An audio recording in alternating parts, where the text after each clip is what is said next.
Bueno, pues buenos días. Mi nombre es Gladys Zulema Costa Moreno. Voy a ser la moderadora de esta mesa número 7, Género y Trabajo Social. Y pues a nombre de lo que es la Academia Nacional de Investigación y Trabajo Social y la Universidad Veracruzana, le damos la más cordial de las bienvenidas a los ponentes de esta mesa, que sin duda alguna serán importantes aportaciones a la disciplina de trabajo social y que en estos tiempos de pandemia nos une como gremio de trabajo social y que en este día tan importante para la disciplina, pues estamos honrando nuestra profesión con actividades académicas que le van a dar el fortalecimiento a nuestra profesión. Vamos a dar inicio a lo que son las mesas de trabajo con las ponencias. Están registradas 7 ponencias en esta mesa, de las cuales están reportadas 3. Sin embargo, pues en el transcurso de lo que es el tiempo, pues estarán ingresando, ¿no? Primeramente, vamos a darle el uso de la voz y no sin antes mencionar que tienen 10 minutos para exponer sus diapositivas y al final de lo que son las presentaciones de todas las ponencias, se hará la ronda de preguntas. Está contemplado terminar para el 12 lo que es el horario del Pacífico y a la 1 en lo que es el horario del centro. Para ello, pues vamos a estar anotando las preguntas, nos van a estar enviando las preguntas que están bueno, están cuestionando en la parte virtual, en el YouTube, y así se las vamos a mencionar al final también de cada una de las rondas, ¿no? En general. Está la doctora María Elena Siqueiros, que va a ser la primera en presentar su ponencia. Ella es doctora de la Facultad de Trabajo Social, es de la Universidad Autónoma de Sinaloa. Su ponencia se denomina Consumo de drogas y la violencia de género en mujeres usuarias de drogas internas en clínicas de rehabilitación en Culiacán, Sinaloa. Su línea de investigación es género, consumo de drogas. Ella es colaboradora de la revista Consumo de Drogas y Cultura en Manizales, Colombia. También es asesora a nivel nacional del Centro de Integración Juvenil con los temas de consumo de droga y trabajo social y género. Así también trabaja en lo que es el Centro de Integración Juvenil. Vamos a darle el uso de la voz a la doctora para que inicie con su presentación. Adelante, doctora. Buenos días a todos y a todas. Un placer estar aquí con ustedes. Y bueno, paso a mostrar mi presentación para iniciar con mi tema, el cual se titula La violencia de la mujer y su relación con las drogas.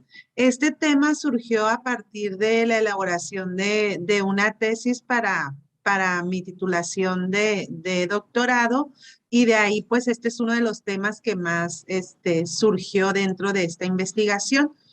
Y bueno, la violencia por razón de género, en este caso las mujeres, pues principalmente es un abuso contra los derechos humanos. También es un problema de salud pública porque tiene implicaciones en la vida de todas y todos, ¿no? Y afecta a 1 de cada 3 mujeres. Y esta violencia por razón de género tiene manifestaciones muy extremas de desigualdad relacionadas por la condición de género. Es impuesta a las mujeres y a las niñas para una subordinación social y principalmente afecta la salud física y el bienestar mental de mujeres y niñas, y sus repercusiones en su desarrollo social, la familia, en la comunidad y en la sociedad, ¿verdad? Entonces, esta condición de género pues limita este proceso de las mujeres. Entonces, aquí entender el binomio violencia de género y consumo de drogas pues es remitirnos a esa población de mujeres usuarias de drogas que a partir de su condición de ser mujer y ser usuaria de drogas, pues representa para ellas repercusiones en su salud física y emocional. También presentan un difícil acceso a una atención institucional y un doble estigma de ser mujer y ser consumidora de drogas. Además, se conjuntan aquellas condiciones de desigualdad subyacentes y es decir, que se les dificulta más el accesar a un servicio de tratamiento porque en su mayoría estos servicios están diseñados para hombres. Entonces, esta investigación surgió a partir de los relatos biográficos como un método cualitativo, el cual nos permitió escuchar las experiencias y las vivencias de estas mujeres a partir de sus narrativas, de lo que ellas experimentan a partir del consumo de drogas. Entonces, estas problemáticas surgen a partir en etapas de la infancia, el tener una pareja usuaria de drogas, también el proceso que ellas tienen que pasar para llegar a una institución que ofrece estos servicios de internamiento. Entonces, esta investigación la categorizamos a partir de la violencia familiar, es decir, la relación con la familiar previo al consumo de drogas. Entonces aquí mostramos algunos relatos que ellas manifiestan de lo que ellas experimentan en sus familias, por ejemplo, el tener un papá violento, que la familia está compuesta por mamás, papás, hermanos, y cómo el abandono de alguno de los padres pues genera estos tipos de violencia, ¿no?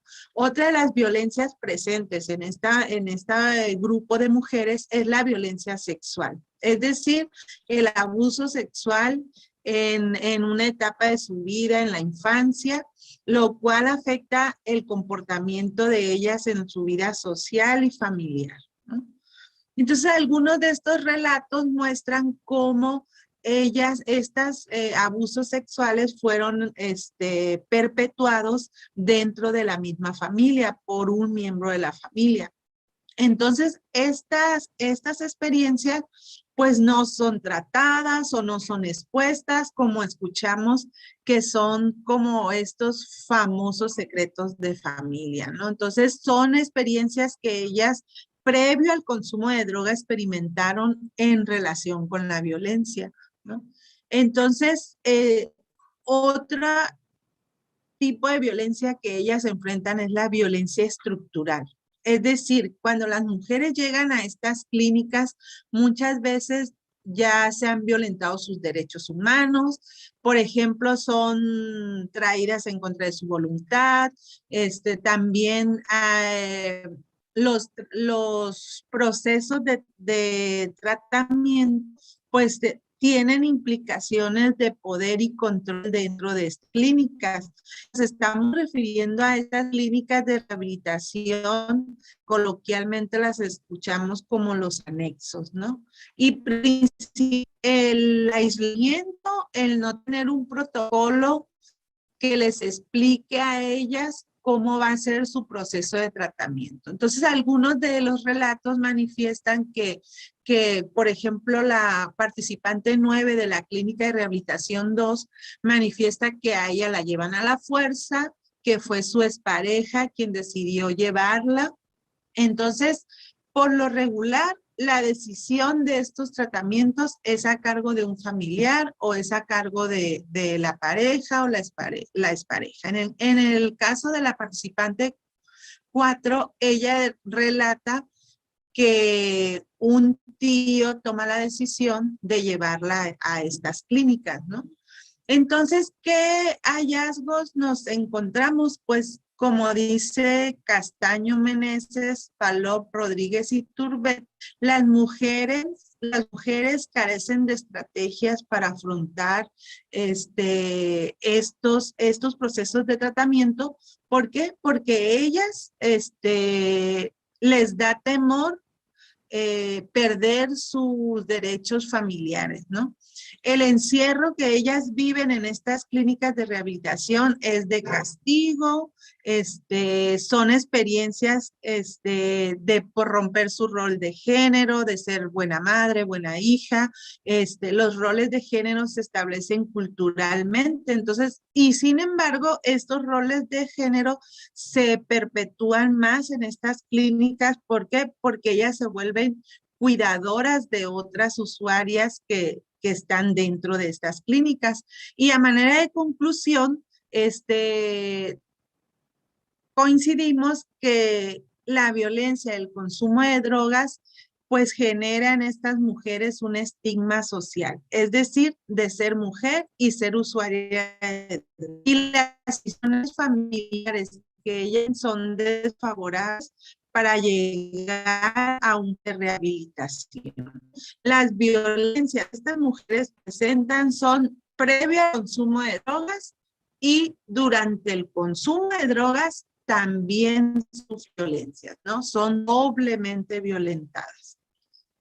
Pues esa sería mi presentación.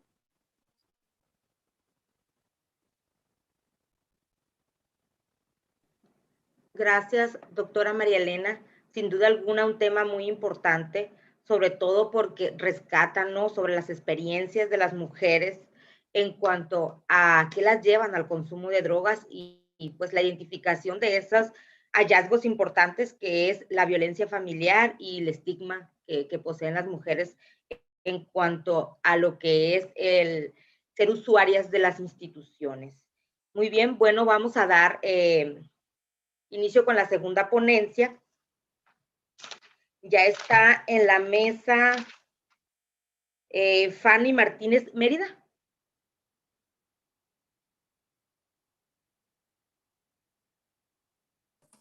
No, ella sí no está. Ok.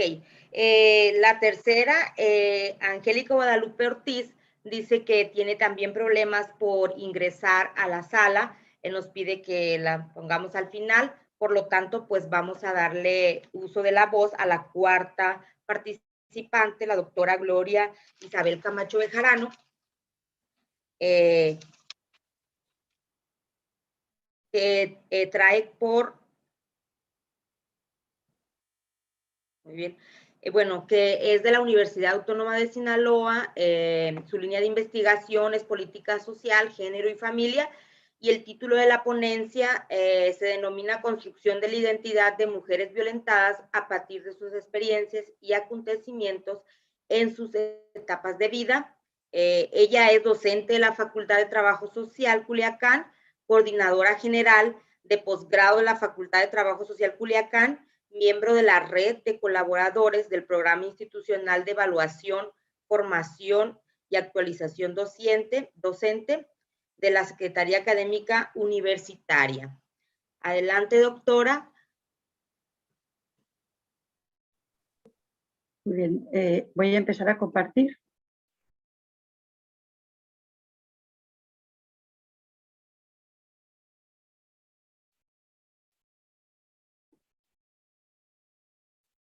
Muy bien, pues buenos días. Es un gusto estar en esta mesa acompañada de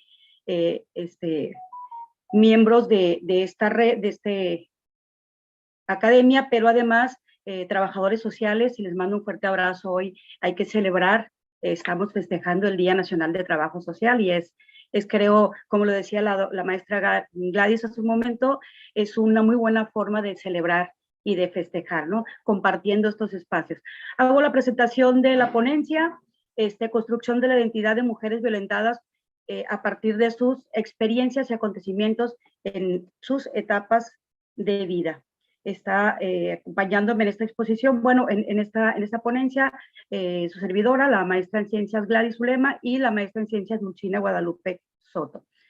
Bien, pues hablar de violencia, más con las mujeres, es un tema muy cotidiano, es un tema que todavía resta mucho trabajo por hacer y que esta investigación se aboca a estos efectos que hace la violencia, que hace estos ciclos de violencia en mujeres que la padecen y que, bueno, encontramos ahí una vivencia muy, muy interesante que creo que lo pone en el centro de atención del estudio y de la investigación, en la idea de proponer, de buscar, de seguir trabajando en este tema para obviamente transformar una realidad que se presenta como un problema.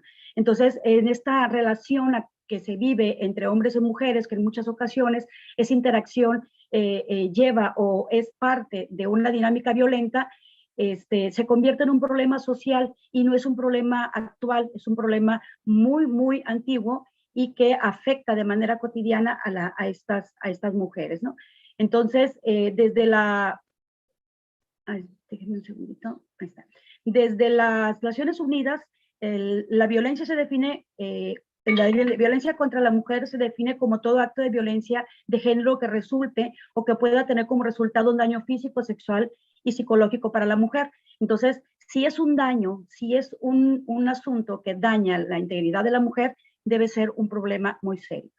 En esta realidad que viven las mujeres que viven violencia, específicamente las que son atendidas en el Centro Integral Unidas por la Paz en la ciudad de Culiacán, Sinaloa, se centró esta investigación. Esta investigación es producto de una tesis elaborada en este contexto con mujeres que asistieron a recibir atención en este centro, ¿no? Y como objetivo, la investigación se planteó analizar el proceso de construcción de la identidad de mujeres violentadas que asisten al Centro Integral Unidas por la Paz, así como describir la autopercepción de las mujeres que vivieron violencia ejercida por sus parejas que asistieron al Centro Integral Unidas por la Paz. En cuanto al diseño metodológico, fue una investigación de tipo descriptiva analítica con un enfoque cualitativo, tratando de rescatar esas vivencias a través del análisis de discurso y este contacto cercano y directo con los sujetos o las sujetas de investigación. Fue una muestra cualitativa de dos mujeres que accedieron a ser parte de la muestra.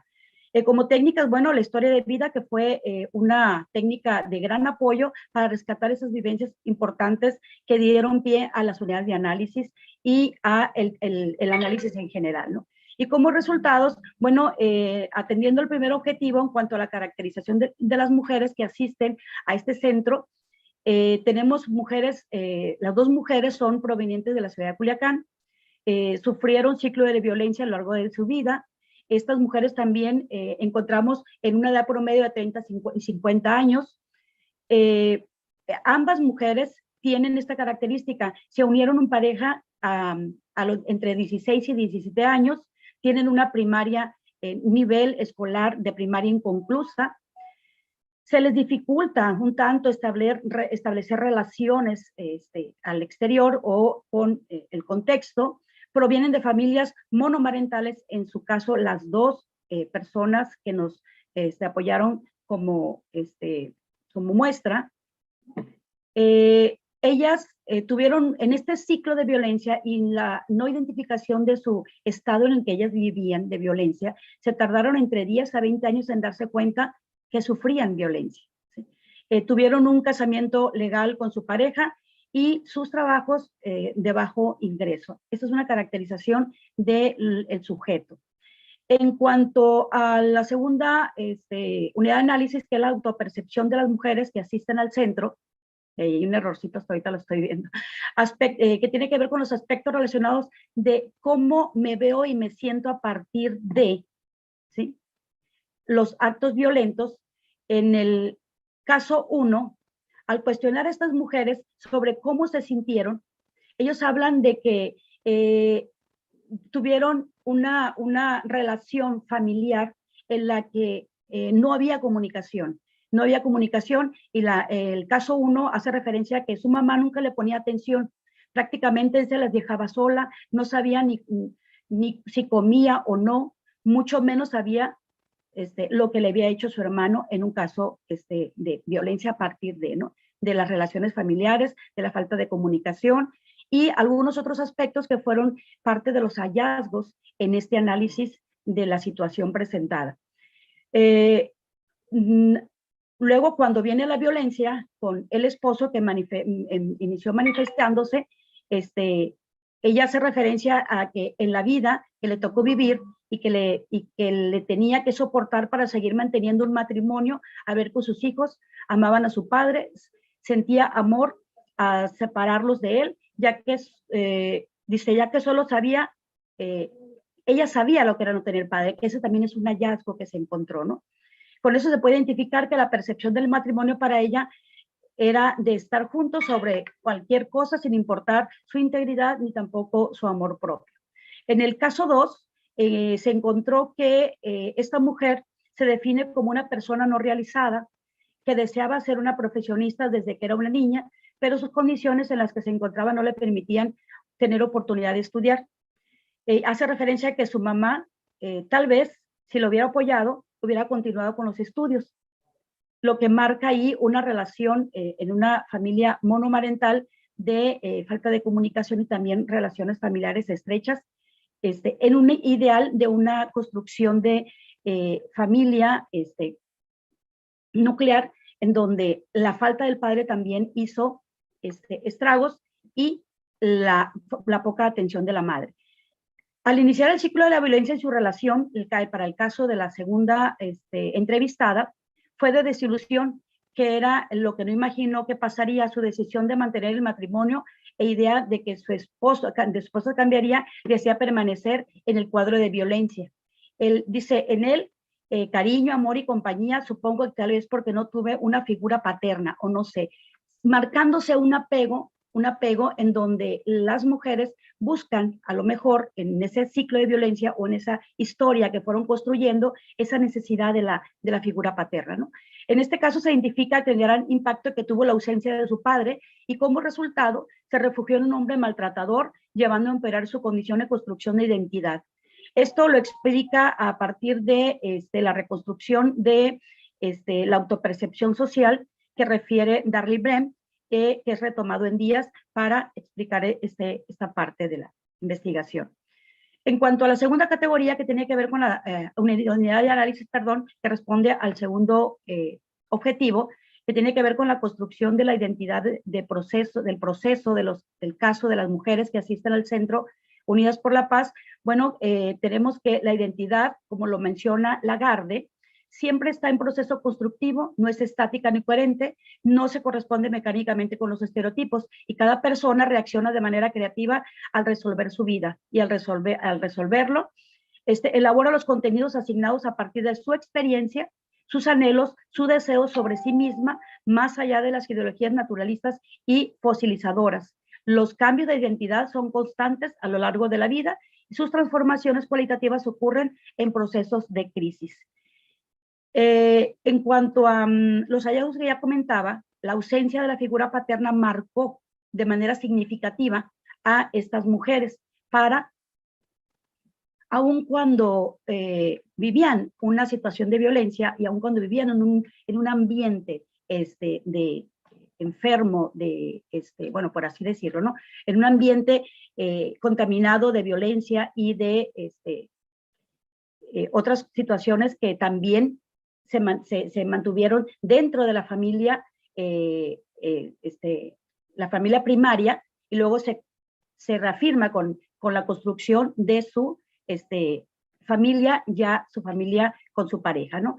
El caso 1 hace referencia, dice, nunca supe qué fue tener un abrazo de un padre que me cuidara y se preocupara por mí. Abandoné a mi madre cuando yo era muy pequeña. A causa de eso, mi madre tenía que trabajar porque tenía otros hermanos. Vivía en casa de mi abuela y muchos años mi mamá tenía otras parejas, pero nunca eran estables. Entonces, la falta del padre, desde que era muy chiquita, le presentó una dificultad en su niñez, tanto emocional, escolar, lo que provocó en ella una baja autoestima. Para el caso de la mujer, de la segunda mujer entrevistada, ella hace referencia a que el no tener padre fue muy difícil para ella. Dice, es más, el saber que fue asesinado fue muy doloroso, porque aunque no lo conocí, tengo una foto que él está conmigo y lo veo feliz. ¿Sí? Se ve que al tenerme en sus brazos, eso ha sido lo que me afectó al saber cómo sería si él hubiera estado conmigo. Muchas personas piensan que las palabras no hacen daño, pero recuerdo muy bien cuando él iba a la primaria, mis compañeras me molestaban, a mi padre que mi padre lo habían asesinado porque le gustaba robar. Entonces, dice también, escuchar malos comentarios de su padre fallecido y su madre, que no conoció el verdadero motivo de no querer ir a la escuela, influyó en el abandono de sus estudios. Estas mujeres vienen de una familia monomarental, lo que significa que solo estuvo presente la madre en este caso. En el primero de los casos, pues hubo abandono, pero en el segundo, fue un caso de asesinato, también marcando de manera significativa la construcción de la identidad de estas dos mujeres. Otro hallazgo fue el abuso sexual en la niñez. La relación de familia con un solo miembro al frente, pues la dinámica de la madre trabajadora hacía que por tiempos se quedaran las niñas solas, lo que, bueno, no es una condición, pero sí es un factor que puede influir, ¿sí? El estar sola, la niña al cuidado de un miembro de la familia o de un miembro adulto de la familia, ¿no? Dentro de los principales aspectos abordados y identificados en ambas mujeres fue el abuso sexual, como un acontecimiento importante en la vida de las mujeres que impactaron en la construcción de su identidad. En el primer caso se pudo rescatar que el acto de violencia que vivió de su niñez fue un parteaguas que llevó a un cambio en su ideología de ser niña, y esto repercutió en la forma de pensar y actuar en las posteriores etapas de su vida. Entonces, ella habla de un abuso sexual por parte de un familiar y que, bueno, tiene una connotación de un evento sucio, un evento que la ha marcado de manera importante, ¿no? El abuso en ambos casos representa un cambio relevante en su vida, lo cual manifiesta que el cambio de conducta debido a que este suceso en estas mujeres tenían confianza hacia los demás, es decir, en el primer caso ella tenía confianza en su tío, pero después del abuso sentía desconfianza por todas las personas. Asimismo, el segundo caso hace referencia a la desconfianza hacia personas desconocidas. Otro aspecto en relación a la violencia que se encontró en el estudio es la situación de maltrato por parte de la familia. De ahí que el primer caso manifiesta haber sido maltratada por la abuela. La persona que más mal la trataba era la abuela, y a ella y a su hermano. Entonces, dice, nos pedía hacer todo en la casa, y si no lo hacíamos nos golpeaba, ¿sí? O sea que las dejaba sin comer, sus castigos de no salir a jugar, cuando había golpes sin razón, y la abuela era la golpeadora en este caso, ¿no? En el caso número 2, el maltrato hacia ella fue por parte de un familiar directo, y en su discurso ella hace referencia a su madre como principal maltratadora. Entonces, esto influye de gran manera en la aceptación de la violencia, porque desarrollan un cierto conocimiento que perciben como algo normal, que así tiene que ser. Aceptan los insultos porque se han escuchado desde la etapa de la niñez, han naturalizado este acto de violencia, ¿no? La violencia por parte de su pareja, que esto fue lo que de alguna manera comentan, reafirman esa relación de violencia que han vivido en toda su vida y luego la siguen viviendo con su pareja, ¿no? Por último, se presenta la violencia que viven las mujeres por parte de su pareja, resaltando la importancia que era tener la figura paterna para sus hijos, sin ver más allá de las consecuencias que esto pudiera ocasionar en su vida.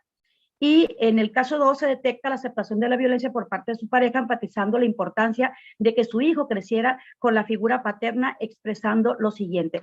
Aquí cabe resaltar que esa condición, de esa identidad, esa construcción que ellas hicieron a partir de ser hijas sin padre, o ser parte de una familia monomarental sin la figura del padre, les hace tomar esta decisión, ¿no? De mantener una relación aún en violencia, aún cuando pone en riesgo su integridad, incluso su vida, ¿sí? A partir de esa decisión de no dejar a sus hijos en la condición en que ellas también lo vivieron, ¿no? Y a manera de conclusión, bueno, pues este análisis el resultado que se obtiene a partir de las entrevistas con mujeres que asisten al Centro Unidas por la Paz, se concluye que la construcción de la identidad de estas mujeres se da en torno a los sucesos violentos que experimentaron a lo largo de su vida y que se afirmaron o se modificaron en el transcurso de la misma, ¿no? Se rescata además que de acuerdo al contexto donde les tocó vivir, el tipo de relación que tuvieron con la familia, padre, madre, hermanos y tíos, influyó para que adoptaran ciertas conductas de desapego hacia la familia, pero también llegaron a reproducir el mismo patrón. Y por último, bueno, es importante mencionar que se lograron los objetivos planteados en esta investigación y a su vez se abren líneas importantes para seguir investigando esta naturalización de la violencia en la que viven mujeres, ¿sí? Rescatando estas experiencias en la idea de transformar y seguir construyendo en este tema. Un poco de fuentes de información y sería esta la presentación. Gracias, doctora Gloria Isabel Camacho Bejarano. Sin duda alguna, uno de los temas importantes que se están desarrollando y se dan cuenta, tiene una relación muy importante con la anterior ponencia, que tiene que ver cómo la violencia intrafamiliar tiene que ver con la reproducción de la violencia en la pareja en tiempos posteriores de las experiencias que se vivieron, ¿no? No solamente desde la primera ponencia, sino esa ponencia tiene que ver con esas experiencias de vida que tuvieron estas mujeres en su infancia, en su adolescencia, y que vinieron a repercutir en su naturalización de la violencia y permitir la violencia con su pareja. Muy bien, vamos con la siguiente ponencia. Ya está Jessica Herrera. Sí, muchas gracias. Jessica Herrera, vamos a darle el uso de la voz. Ella es licenciada en Trabajo Social, estudiante del programa de maestría en Trabajo Social de la Universidad Nacional Autónoma de Sinaloa, de la Escuela Nacional de Trabajo Social, y tiene por título su ponencia La intervención del trabajo social ante la tentativa de feminicidio, un análisis desde la perspectiva feminista. Adelante, Jessica, tienes 10 minutos. Sí, muchas gracias. Pues buenos días a todas, todos, todes que nos acompañan el día de hoy en la mesa. Agradezco al comité organizador por el espacio y bueno, no sin antes felicitar a todas y todos los trabajadores sociales por el día de hoy. La ponencia que traigo está denominada La intervención de trabajo social ante la tentativa de feminicidio, un análisis desde la perspectiva feminista. Esta ponencia surge de mi proyecto de investigación que actualmente estoy desarrollando y bueno, que también estoy colaborando en el Centro de Investigación y Estudios de Género de la ENS. Y también, bueno, me han contribuido muchísimo a través de seminarios. La que sigue, por favor. Me gustaría iniciar abordando el tema de la violencia de género en nuestro contexto y reconociendo que en la última década la violencia de género ha sido un tema muy importante y relevante no solo desde las políticas públicas, sino también de los movimientos sociales.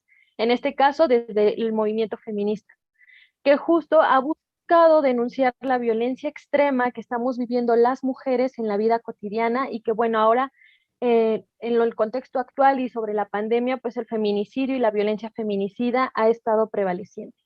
Me gustaría señalar que la violencia contra las mujeres se reconoce como un mecanismo de control y de sometimiento, pero que además en estas sociedades patriarcales se ha prevalecido o ha estado presente un patriarcado de alta intensidad.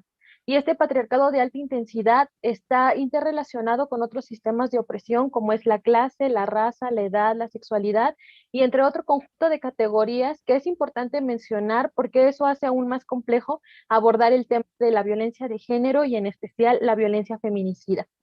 Reconocer que justo en este proceso de globalización y junto con el patriarcado de alta intensidad, los cuerpos de las mujeres y en general los cuerpos feminizados han sido cuerpos desechables y también han servido como producto y ganancia al mercado.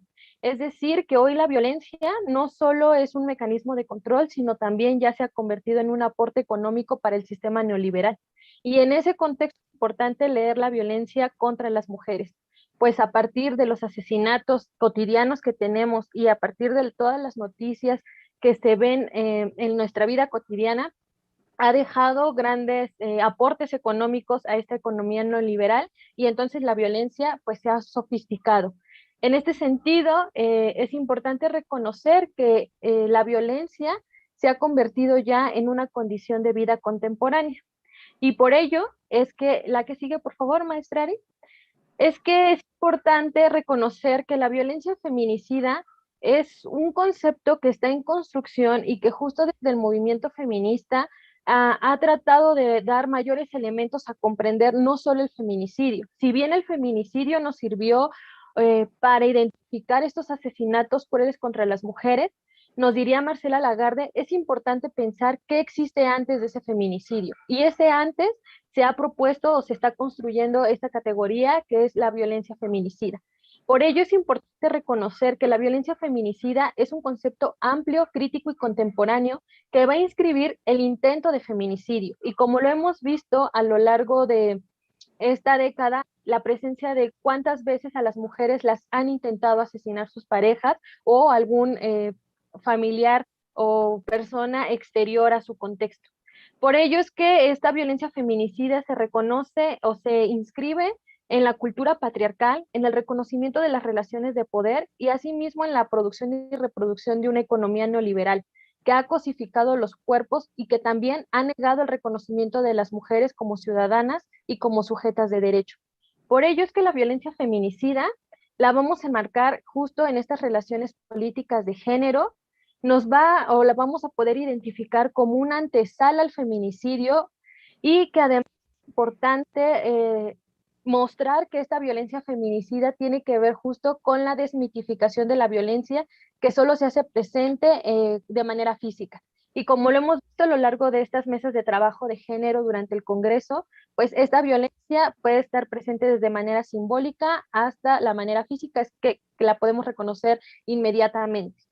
La violencia feminicida refiere a este continuo de violencias en la vida cotidiana donde las mujeres estamos expuestas desde el espacio público hasta el espacio privado, pero que además es importante señalar que esta violencia está sostenida por los pactos patriarcales y la complicidad institucional. Y estos pactos patriarcales y la complicidad institucional es importante mencionar porque justo trabajo social está inscrita dentro de las instituciones y bueno, tiene una acción muy importante. La que sigue, por favor, maestra. En este sentido, es que los elementos para la reproducción de la violencia feminicida los vamos a identificar en tres. La normalidad que tenemos por parte de la sociedad, ¿no? Que toleramos, justificamos y normalizamos la violencia a partir de todo este conjunto de elementos culturales, la invisibilidad de la violencia y la impunidad. La impunidad inscrita en las instituciones donde podemos acceder las mujeres, pero también en donde hay un acompañamiento profesional por grupos multidisciplinarios. Por ello es que a partir de estos tres elementos vamos a poder dar cuenta de cómo es que se reproduce en la vida cotidiana esta violencia feminicida. Y además agregar justo las pautas culturales han propiciado la subordinación femenina en el plano simbólico. Me gustaría mencionar justo que esta violencia feminicida se presenta no solo por parte de la pareja cuando intenta o cuando golpea o le intenta asesinar, sino también, por ejemplo, cuando no tenemos condiciones para ejercer nuestro derecho a el aborto, ¿no? Eso es algo muy importante, eso también se inscribe en la violencia feminicida. Las mujeres que intentamos acceder a abortar por ciertas condiciones y no tenemos las condiciones estructurales para hacerlo, pues pone en riesgo su vida. Y entonces todas aquellas acciones que nos lleven a perder la vida de una manera violenta se inscriben en la violencia feminicida. Y eso nos puede llevar al feminicidio. Por eso es importante identificar la participación de las instituciones. La que sigue, maestra Ari. Y en este sentido, para este proyecto de investigación me he centrado en reconocer, analizar y comprender cómo trabajo social está haciendo este proceso de acompañamiento en los centros de atención lunas de las mujeres. Estas lunas pertenecen a la Ciudad de México. En total tenemos 27 lunas y están distribuidas en las 16 alcaldías. Estas lunas surgieron a partir de que hubo una fusión aquí en la Ciudad de México con los CABI y el INMujeres, y bueno, estos surgieron justo en el contexto de la pandemia, porque por el aumento y la agudización de la violencia. Estas lunas tienen el objetivo principal de hacer una atención libre de prejuicios e integrar la perspectiva de género para reconocer estos casos de violencia o intentos de feminicidio que se dan dentro y fuera de los hogares. Y bueno, justo en este contexto de pandemia, estas lunas se les ha exigido crear protocolos de atención para evidenciar la violencia y evitar procesos de revictimización, donde trabajo social tiene una participación fundamental. Aquí lo que se busca en estos centros es más bien dotar de herramientas justo como a las mujeres y también que los profesionales y las profesionales tengan estas herramientas para dar apoyo, acompañamiento y contención a las mujeres que han presentado un intento de feminicidio. La que sigue, maestra Ari. Aquí es importante rescatar que durante este contexto de pandemia, las lunas tuvieron un aumento en la atención y como lo podemos ver en las gráficas, las carpetas de investigación que se abrieron por violencia familiar pues aumentaron prácticamente un 30%. Asimismo, la atención que tuvieron por asesorías por vía telefónica pues también aumentaron durante este contexto de pandemia. Esto nos indica que justo a pesar de que estábamos en un contexto de pandemia, las lunas seguían funcionando y ahí tuvieron que hacer modificaciones en la atención institucional porque no podían tener, no podían abrir la institución prácticamente, pero sí hubo un acompañamiento. Entonces, en este contexto es que inscribo el realizar esta investigación y conocer cuáles fueron los retos que se integraron a las y los profesionales.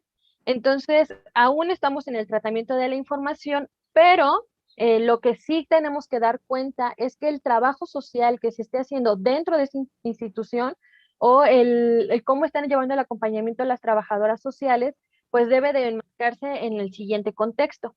Por favor, la que sigue, maestra Ari. Entonces, el trabajo social en el acompañamiento institucional debe estar inscrito en estos 5 o 6 elementos que pongo, que primeramente trabajo social o las profesionales de trabajo social debemos de partir de un marco epistémico feminista. Y esto es importante porque si no reconocemos o no partimos de este marco epistémico feminista, difícilmente vamos a poder reconocer esa violencia feminicida, justo por todos las pautas culturales que tenemos y la socialización de los roles de género no nos va a permitir reconocer. Asimismo, es importante que las profesionales reconozcan las situaciones de privilegio, es decir, reconocer en qué situación de privilegio estamos como profesionales para entonces comprender la experiencia de la otra, ¿no? Comprender qué está pasando con las mujeres en ese contexto donde están llegando ellas con una crisis de violencia alta, ¿no? O con un ejercicio de violencia extremo. Y también reconocer que siempre en este ejercicio de acompañamiento va a haber una relación de poder. Entonces es importante dar cuenta de esa relación de poder en la interacción, en el intercambio que estamos haciendo de manera profesional. Asimismo, es importante realizar diagnósticos situados y esto solo se parte justo desde estas metodologías feministas, en donde vamos a poder situar primero a las mujeres, su experiencia, su sentir, para entonces generar programas o planes de emergencia ante las necesidades y justo ante las situaciones en las que están presentes las mujeres.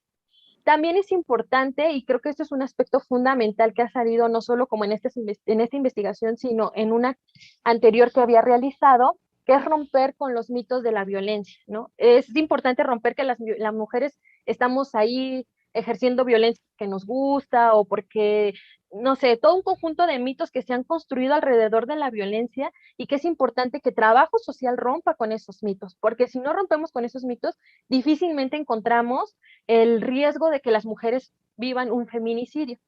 Asimismo, se unen los mitos del amor romántico y también la familia tradicional, ¿no? Donde la familia se convierte en ese espacio de solidaridad, de apoyo, y en realidad se ha demostrado diferentes investigaciones que las mujeres estamos expuestas a una violencia y subordinación y opresión muy fuerte dentro de los hogares. Finalmente, me parece que trabajo social y que es algo que puede salir producto también de estos congresos, es que tenemos que generar redes de acompañamiento y de apoyo ante estas violencias cotidianas que estamos viviendo y ante esta violencia feminicida.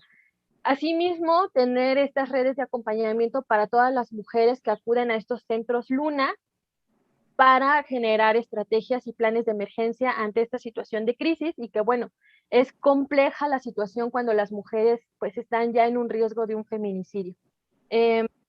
Me parece que eso es muy importante desde trabajo social y bueno, hoy agradecer que al menos en la formación profesional de trabajadoras y trabajadores sociales de la UNAM ya se ha integrado la materia de género, que eso es muy importante y que se ha convertido obligatoria, pero me parece que aún tenemos un reto muy importante como profesionales para ir entendiendo la complejidad de las violencias y también el cómo se van interrelacionando con estos sistemas de opresión presentes en este marco neoliberal.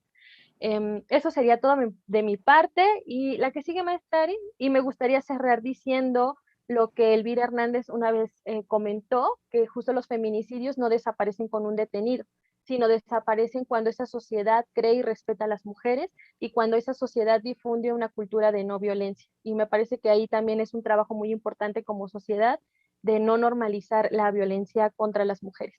Y eso sería todo. Muchas gracias. Gracias, Jessica Herrera. Sin duda alguna, un tema importante y relevante, sobre todo por los acontecimientos que en los últimos años se han visto sobre lo que es los feminicidios y sobre todo no visibilizar esas interacciones en cuanto a la violencia para que se den estos feminicidios y sobre todo también cómo puede intervenir el trabajador social en eso, en estas problemáticas que en realidad están en boga, pero también son difíciles. Voy a dar el uso de la voz a Ariana Rodríguez, que va a ser la siguiente moderadora para las siguientes ponencias, no sin antes agradecer sobre todo la asistencia a este espacio y felicitar a las y los trabajadores sociales en este Día Nacional del Trabajo Social. Adelante, Ariana. Muchísimas gracias, Gladys. Bueno, continuamos con los trabajos de esta mesa. Y a continuación tenemos la ponencia titulada Mujeres, acoso sexual, violencia y vida cotidiana, testimonios, de Hugo Velázquez Villa y María Estela Márquez Aguayo. ¿Ok? Muy bien. María Estela Márquez Aguayo es maestra. Hugo Velázquez es doctor, vienen de la Universidad de Guadalajara. Sus principales líneas de investigación son género, violencias y cultura política.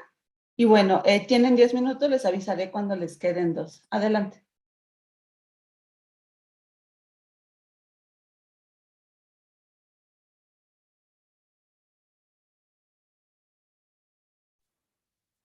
¿Ya se ve? Todavía no se ve, ¿verdad?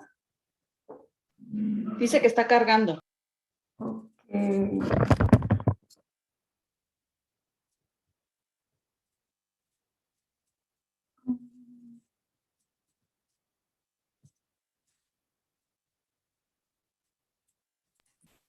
También si quieres las puedes enviar por, ya sea aquí por Zoom o por WhatsApp, y si quieres te apoyo para pasarla. Sí, claro. No, la voy a compartir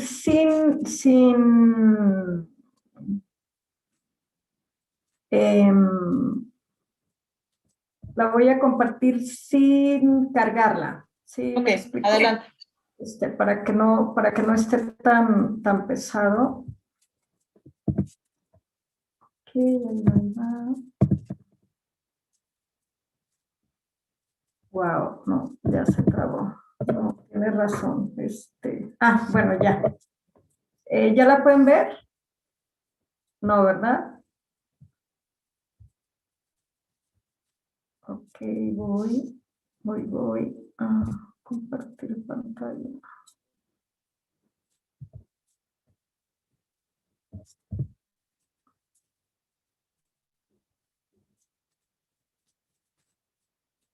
Dice que ya se está compartiendo. Yo creo que apenas va. ¿Te avisan cuando se vea? Ya, ¿verdad? Ya sí es. Adelante. Muy bien, ya, muchas gracias. Bien, bueno, el tema es mujeres, acoso sexual, violencia, vida cotidiana y testimonios. Bueno, ¿en qué consistió este trabajo? Bueno, y ahora ya no puedo darle... ya, bien. ¿Qué fue lo que hicimos el doctor Hugo Velázquez y yo? Bueno, Hugo y yo lo que hicimos, él es profesor de la carrera de Filosofía y de Estudios Políticos y yo de Trabajo Social en la Universidad de Guadalajara. Entonces, a partir del año 2018-2019 empezaron a suceder las manifestaciones de las estudiantes con el tema de los tendederos. No sé si ustedes se acuerdan, los tendederos de las violencias. Entonces, a partir de esas manifestaciones y de esas formas de, podríamos decirle, resistencias, que bueno, no se han logrado, no han logrado realmente las resistencias, pero al menos manifestaciones de las estudiantes con respecto al acoso y hostigamiento sexual. Entonces, a partir de ahí, Hugo y yo decidimos hacer un trabajo con trayectorias de vida de las mujeres, cómo la violencia sucede en las trayectorias de vida de las mujeres. Entonces empezamos con un taller sobre acoso sexual y violencia e invitamos estudiantes de estudios políticos, de trabajo social y de filosofía. Entonces, ¿cómo fue ese trabajo? Bueno, fue un trabajo totalmente cualitativo, participativo, dialógico, crítico. Formamos grupos de discusión. Y bueno, el principal método que utilizamos fue el método testimonial biográfico, es cómo la violencia existe en la trayectoria de vida de las mujeres. Después de los grupos de discusión empezamos a motivar a las y los estudiantes a que empezaran a escribir los testimonios. Y entonces fue un trabajo que duró varios meses, duramos 5 meses con ese taller. Y ya que escribieron los testimonios, bueno, clasificamos los testimonios por categorías de análisis. La experiencia de la escritura, de los grupos de discusión, de ese encuentro nos encontrábamos todos los viernes en la escuela para discutir y escuchar sobre todo los testimonios de las estudiantes. Y entonces fue un ejercicio de acompañamiento y soporte emocional. Hubo testimonios por primera vez contados, se manifestaron subjetividades y significados e interpretaciones tremendas. Fue un ejercicio íntimo de escucha, de acompañamiento con las alumnas. Quiero decirles que fueron 5 alumnas y 2 alumnos varones. Entonces, principalmente trabajamos con las alumnas cómo se vive el acoso y hostigamiento sexual desde que tuvieron conciencia, ¿no? Desde que se daban cuenta, desde que eran muy niñas. ¿Y qué trabajamos con los varones? Bueno, con los varones trabajamos cómo durante su vida ellos han aprendido a acosar. Nunca trabajamos la parte de que ay, es que los varones también son acosados. No, nosotros trabajamos la parte de cómo las mujeres hemos sido víctimas de acoso y hostigamiento sexual, cómo nuestro cuerpo ha sido cosificado y cómo el cuerpo de las mujeres ha sido como una mercancía, ¿no? Y bueno, ¿cuántos testimonios se lograron en este trabajo? Se lograron 83 testimonios. Y bueno, ¿cómo clasificamos los testimonios? Bueno, clasificamos los testimonios en, por ejemplo, instrucciones para salir a la calle, instrucciones, es decir, hay seis testimonios de instrucciones para salir a la calle, para ir a una fiesta, para ir a la escuela. ¿Esto qué quiere decir? Que encontramos que nosotras las mujeres, sin hacerlo consciente y sin darnos cuenta, tanto las madres y quizá también los padres participan, pero principalmente las madres, de alguna u otra manera desde que somos niñas nos van instruyendo para cómo nos vamos a ir vestidas cuando salimos, si vamos a usar tacones. Y entonces las mujeres a través de la experiencia en nuestras vidas con el acoso y el hostigamiento sexual, las mujeres vamos construyendo como ciertos códigos e instrucciones, pues, para enfrentarnos a la vida, ¿no? A la calle. Y entonces decimos, bueno, si voy a salir de noche no voy a llevar tacones muy altos porque si me persiguen, preguntamos, por ejemplo, a los varones si alguna vez en su vida ellos, antes de salir a una fiesta, antes de salir a un bar en la noche, a un antro, a donde fuera, pensaban en cómo se iban a vestir para mantener su integridad física. Nos contestaron, jamás. Preguntamos a las mujeres y todas las mujeres contestamos, sí, sí, sí, sí pensamos en cómo salir a la calle. También ya tenemos planeado por dónde caminar, si subirnos a la banqueta, si bajarnos a la banqueta, si cruzarnos la calle cuando vemos un hombre que viene frente a nosotros. Es decir, pareciera ser que nosotros las mujeres hemos generado ciertos códigos porque generalmente cuando estamos en la calle nos sentimos en peligro.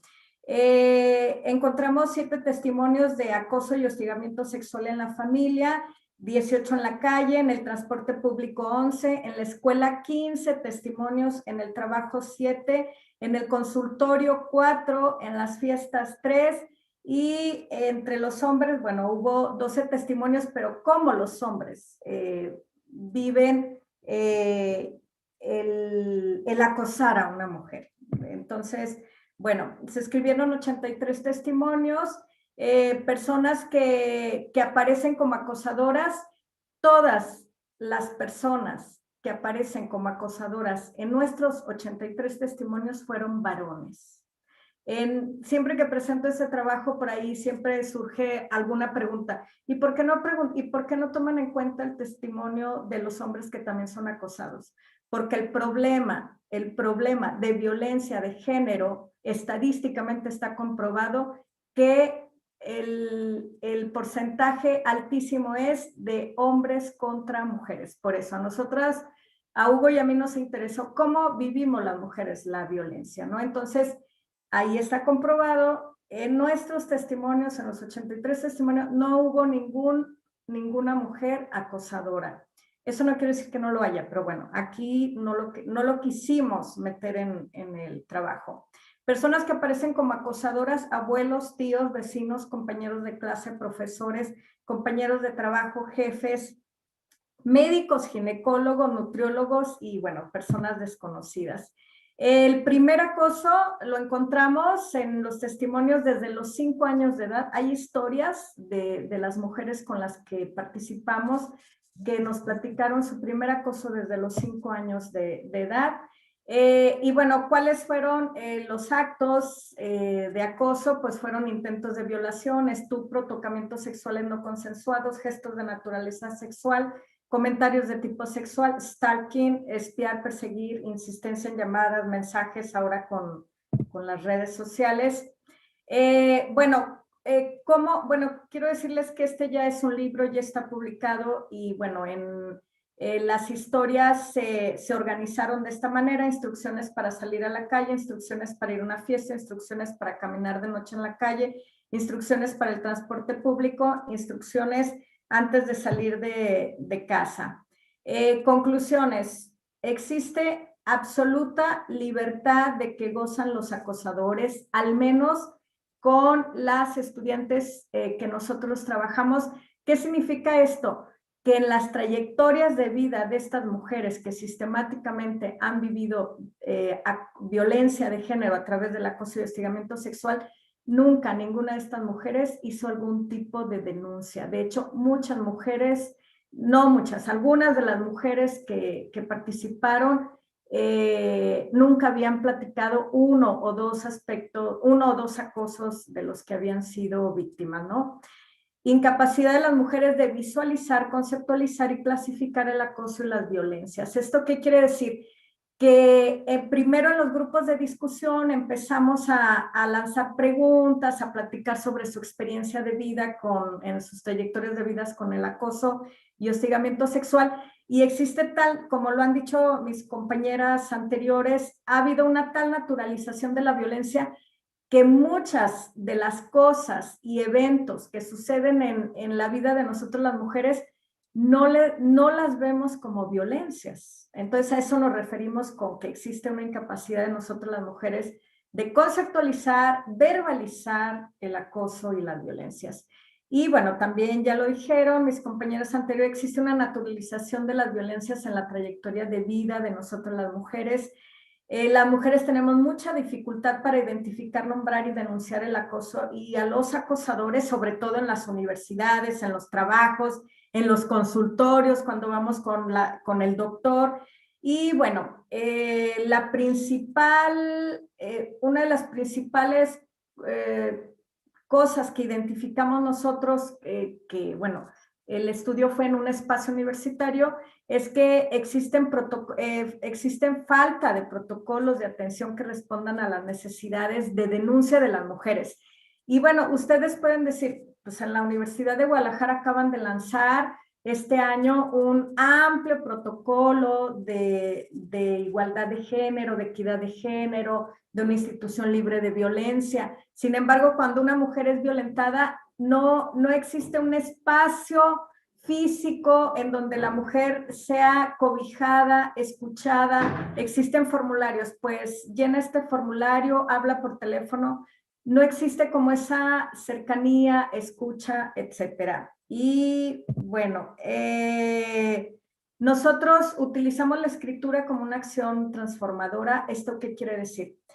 Que a partir de que las y los alumnos empezaron a escribir sus testimonios y empezamos a dialogar sobre los testimonios, las alumnas y los alumnos fueron transformando y fueron aprendiendo a nombrar y a visualizar y a darnos cuenta y a identificar las violencias tan naturalizadas en nuestra vida cotidiana. Y nada ¿Queda más un minuto, por favor? Sí, nada más quiero terminar con un testimonio y lo voy a leer en ese minuto. El testimonio se llama El Abuelo. Un día una de mis amigas me invitó a una pijamada en su casa. Yo estaba segura de que mamá no me dejaría ir, sí me dejó ir. Yo me sentí emocionada porque al día siguiente veríamos películas y saldríamos a pasear con el abuelo. La noche estuvo increíble, todo pasó muy bien. Al llegar al día siguiente llegó su abuelito, timbró, yo abrí la puerta y como yo era la única que ya estaba lista, me pidieron que lo recibiera. Fui, abrí la puerta, lo saludé de beso como de costumbre al abuelo de mi amiga. Me volteó a ver y me dijo, dame un abrazo, hace mucho que no te veo. Lo abracé y justo cuando me iba a quitar, me apretó con sus brazos y me dijo, abrázame fuerte, que se te sientan las bolas. Es todo, con eso termino. Gracias.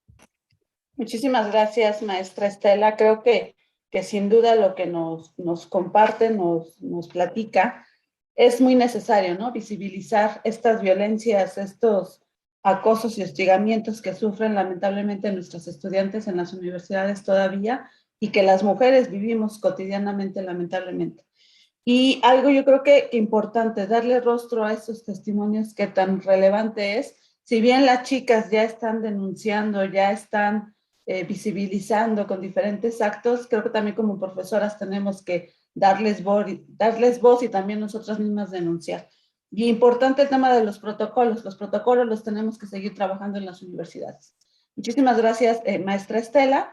Y ahora pasaremos a la siguiente ponencia, la ponencia Violencia Familiar en Tiempos de Pandemia, a cargo de la doctora Julia Chávez Carapia, en coautoría con Jessica Herrera Zamora. La doctora Julia Chávez, bueno, ya es una persona muy conocida, una colega muy importante en trabajo social. Ella es doctora en Sociología por parte de la UNAM, maestra en Sociología y licenciada en Trabajo Social. Tiene estudios especializados en específico en estudios de género, Estado de Economía, Democracia y Participación. Es profesora de carrera titular C de la Escuela Nacional de Trabajo Social de la UNAM y asimismo es coordinadora fundadora del Centro de Investigación y Estudios de Género de la escuela e integrante del Sistema Nacional de Investigadores, CONACYT-ESNI. Y bueno, tiene un gran currículum la doctora, pero bueno, hasta aquí voy a compartir. Daré la voz a la doctora. Bienvenida. Adelante. Gracias, maestra Ari. Muy interesante los comentarios, me voy a tomar un minutito de mi tema. Muy interesante los comentarios, los trabajos que se han hecho hasta ahorita, y creo que ya nos está señalando de manera muy abierta una inquietud que hemos tenido desde hace muchos años de una orientación de la disciplina de trabajo social hacia las situaciones de las mujeres, pero desde una perspectiva feminista y de género. Creo que esto se está perfilando y creo que sería un elemento muy importante que las académicas pudiéramos ir aportando ya elementos conjuntamente con las y los estudiantes para conformar una línea de investigación, una línea de trabajo, una línea de estudio que esté con esta mirada, con la mirada feminista, con la categoría de género, de violencia de género, de poder y orden patriarcal, desde estos planteamientos particulares de la disciplina de trabajo social.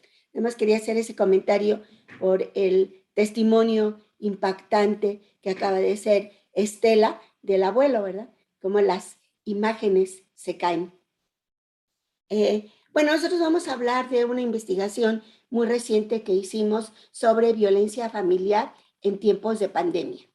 Este es el resultado de un proyecto más grande que tenemos en el Centro de Investigación y Estudios de Género de la Escuela Nacional de Trabajo Social de la UNAM, en donde estamos tratando de hacer siempre nuestros artículos y nuestras presentaciones de manera conjunta, académicas, investigadoras, con estudiantes de maestría o estudiantes de licenciatura que son becarios del Centro de Investigación.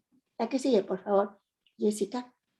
Bueno, nosotros empezamos a analizar la cuestión de la violencia de género en la familia en este contexto de pandemia, porque recuerden que de repente empezó a haber muchas situaciones de llamadas, de planteamientos, de que parecía que se había incrementado la violencia de género en la familia.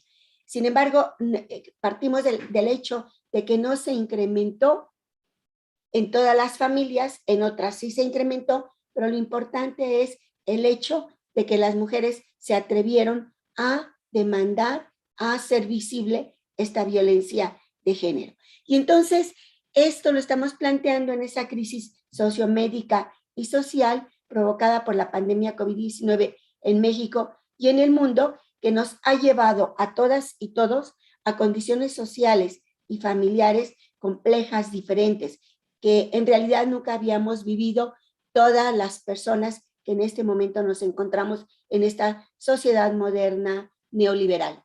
Este escenario ha dado lugar a que las personas y las familias, todas, todos, nos recluyamos en los hogares y tengamos que habitar diariamente 24 horas, o sea, día y noche constantemente, lo que ha dado lugar a formas de vida, situaciones y convivencias nuevas y diferentes. Hoy todos estamos en casa. Hoy el hombre o la mujer no salen a trabajar, trabajan en casa. Los niños no van a la escuela ni los jóvenes se quedan en casa. Esto ha creado una serie de conflictos, de crisis, pero también de nuevas y diferentes formas de convivencia. Entonces, estos elementos nos han llevado también a considerar la violencia familiar.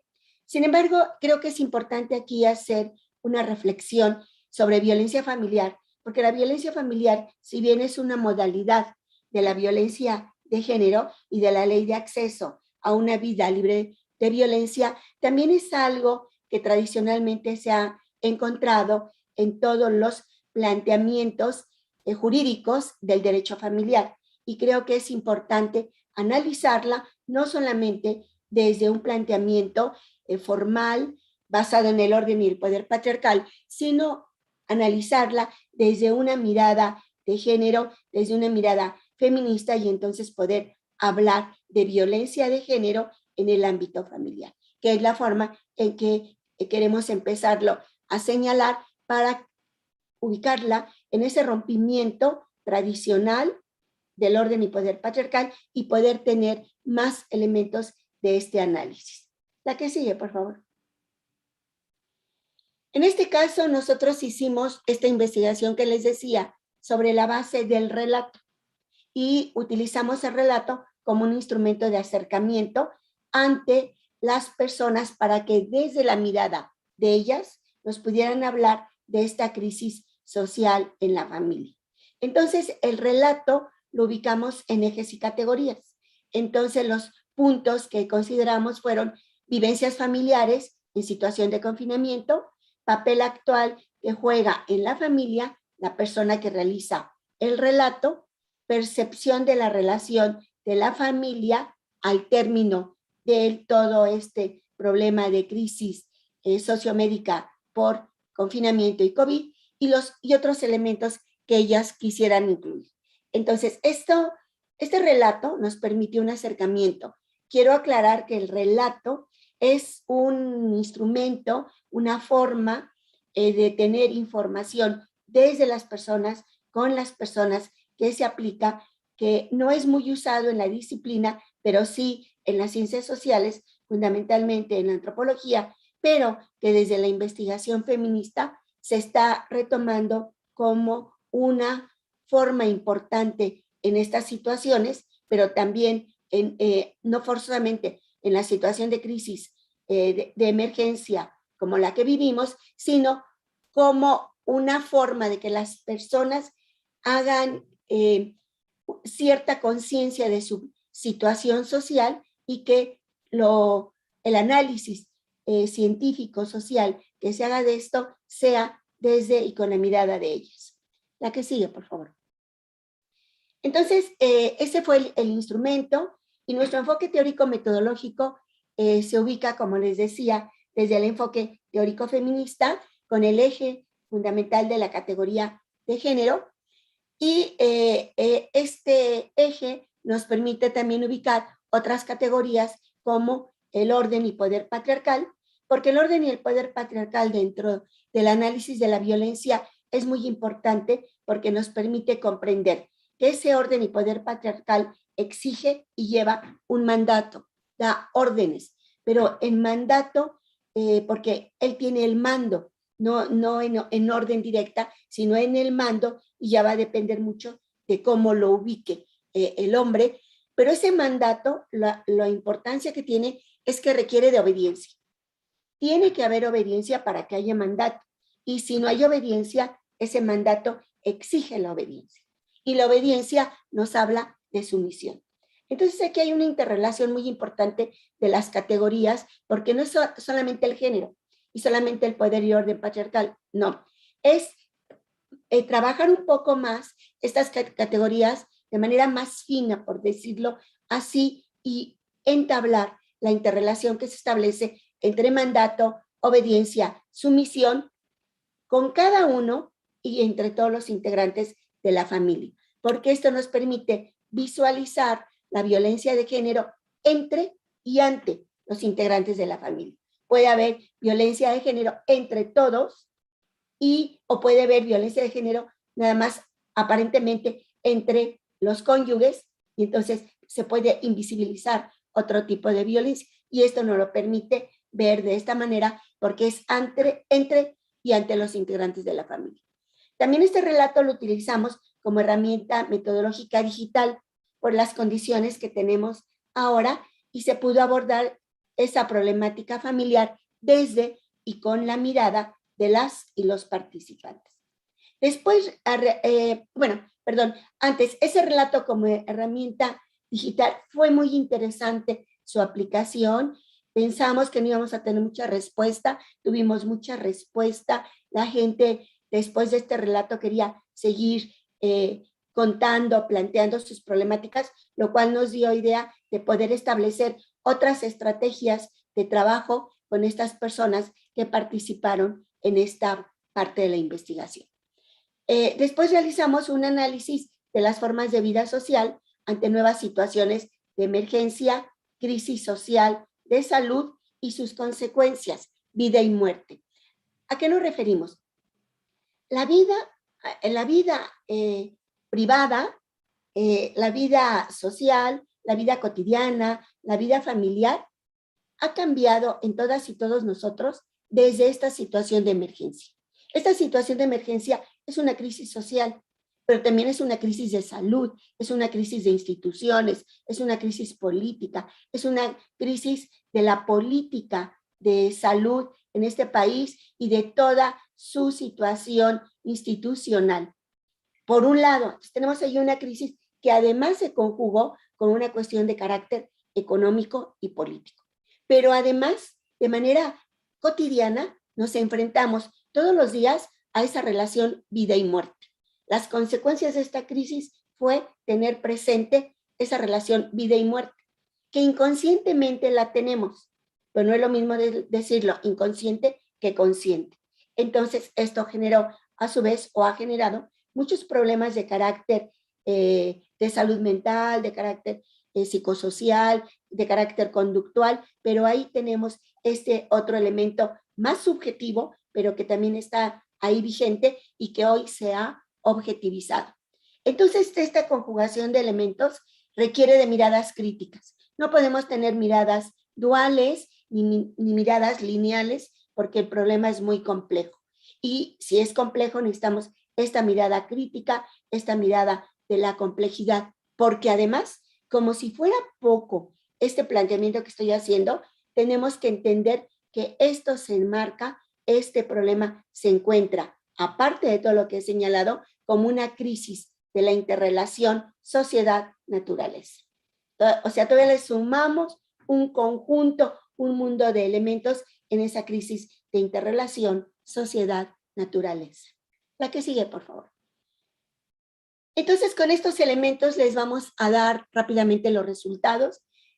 Trabajamos con 41 mujeres, 27 hombres. La edad fue de 20 a 67 años, primordialmente de 25 a 34. La ocupación, empleados, estudiantes, vendedores ambulantes, que han sido muy afectados en esta crisis de la pandemia. La situación de trabajo, unos estaban en casa trabajando, en la mayoría de los casos, pero también había quien salía a trabajar y más de la mitad tenía 3 salarios mínimos de ingreso. ¿Cómo vieron ellos? ¿Cómo están viendo esa situación de violencia de género en la familia? La ven desde miradas muy diferentes. Las mujeres, ¿qué nos dicen las mujeres? Que hay discusiones familiares, que hay manifestaciones de poder por parte del padre, que hay violencia física, que hay violencia psicológica y que hay otros tipos de violencia. Vean, la palabra violencia es constante, la palabra discusión es constante y la palabra manifestaciones de poder es constante. Esa es la mirada de las mujeres sobre esta situación de violencia de género en la familia. Y la mirada de los hombres, en este sentido, cambia, ahí debe de decir hombres, una disculpa en el círculo, debe decir problemas de convivencia familiar desde los hombres. Ellos plantean que hay un distanciamiento social. Fíjense, el distanciamiento social es porque ya no pueden salir, pero no lo ven, ellos lo consideran como un problema con la familia, pero no ubican el problema de la familia adentro, sino como que hay una interrelación hacia el ámbito de lo público, que es importante también considerarlo porque como que les hace falta esa convivencia social, se sienten distanciados y eso ocasiona conflicto. Una comunicación difusa, o sea, una comunicación pobre, que no interrelaciona, que no permite más, y ellos lo califican como comunicación difusa. Y una tensión familiar. Sí sienten la tensión familiar. Pero veamos las miradas tan diferentes. Mientras las mujeres lo ubican realmente en violencia, los hombres todavía lo ven vago, ¿no? Un distanciamiento, tensión familiar, comunicación difusa. No lo llevan al ámbito de violencia. Sin embargo, si nosotros hacemos el análisis, estos elementos que están señalando los hombres, pues son parte de una violencia importante para poder establecer estas relaciones de violencia de género y de violencia de género en la familia principalmente. Entonces, estas dos miradas se ubican muy claramente si las encontramos primero desde el género, por eso la separación, y luego vamos construyendo. Las mujeres sí identifican la violencia, ya están identificando la violencia, aunque no la denuncien, y los hombres todavía no identifican que haya violencia al interior de las familias porque lo siguen viendo como una situación de poder patriarcal. Es una forma en que ellos mantienen los controles de las familias. La que sigue, por favor.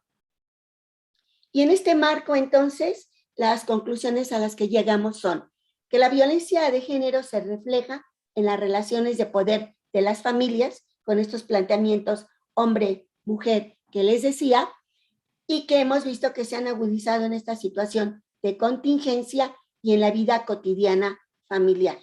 Se han demandado muchísimos más, digamos, reclamos, muchísimas más demandas telefónicas, etcétera, y no en México, en el mundo. Crecieron los divorcios, crecieron las separaciones por esta cuestión de la violencia de género en las familias. También esta se hace explícita, se agudiza y se visibiliza en la convivencia diaria. En el espacio privado, recordemos, se hace público, ya no hay esa división. Hoy trabajamos en la casa, hoy los niños están en la escuela en la casa, entonces ya nuestras recámaras, nuestras salas, nuestras cocinas, las conocen todos los compañeros de trabajo, todos con los que participamos, todos los niños de la escuela, los jóvenes. Ese espacio privado se perdió y se hace público. Lo que desde otra mirada es muy positivo, pero no es el momento de esa otra mirada. Y la violencia familiar se hace explícita. ¿Cuántas ocasiones no nos ha tocado ver en una conexión de Zoom a través del trabajo, de un evento, violencia hacia la mujer que está trabajando, que está exponiendo, que está señalando cuestiones? Nos ha tocado verlas muchísimas veces. Una violencia física, una violencia emocional, gritos, en fin, que hasta se han extendido por todas las redes. Entonces, esto ya no es algo privado, hoy se hace público. Y esto es muy importante, porque al hacerse público se tendrán que tomar diferentes medidas porque son del conocimiento de la sociedad. Los espacios de convivencia familiar también, otra situación importante, en la gran mayoría, sobre todo en la Ciudad de México y el Estado de México, que tenemos muchas familias que viven en departamentos, entonces estos espacios son pequeños y han hecho que las mujeres desplacen sus espacios. Si la mujer tenía su espacio en la cocina, o en la sala, o en la recámara, hoy en día esos espacios son tomados por el hombre, por los hijos, y luego ni siquiera les dejan la cocina. Entonces la mujer es la primera que se desplaza de estos espacios porque se considera que ella no tiene nada importante que hacer, y entonces le quitan los espacios. Cuando hoy en día, que es otro elemento importante, el cuidado ha caído en el 100% de las mujeres. El cuidado no solamente del problema de salud, sino el cuidado de la familia, el cuidado de que estén las condiciones para el trabajo, el cuidado de que estén las condiciones para que los niños estén en la escuela. Todos esos cuidados han caído de manera brusca, imprevista, fuerte en todas las mujeres de este país y del mundo. Y la situación de contingencia va a permitir que siga predominando la violencia familiar, primero hacia las mujeres, luego hacia niñas, niños y en adultos mayores. Esto también es muy importante porque ya se hace una situación de que toda la familia está siendo víctima de esta violencia ya de una manera muy objetiva. Sumando a la situación de violencia, que ya es algo complejo, se presentan crisis derivadas de las tensiones económicas, emocionales, de salud, de estrés y de pérdidas.